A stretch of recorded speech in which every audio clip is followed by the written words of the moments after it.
didn't know if you used that seed or not. So Thank you. I appreciate that, but I don't know. It's just I need to be higher up because my leg is. I understand.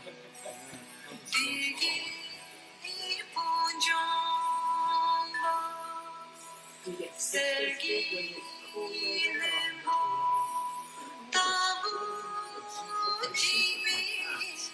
So my grandmother had told me if you have joint problems, then you'll be with the cat because he left his. Yeah. My grandmother had arthritis. She thought cats were the best thing. She didn't have a cat. Or a dog. They're saying about copper. She wore copper bracelets and cats. And she really preferred. She was fortunate for that. So she brought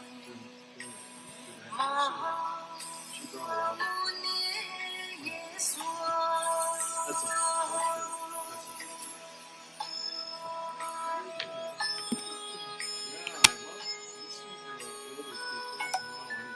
That's a. Superstition.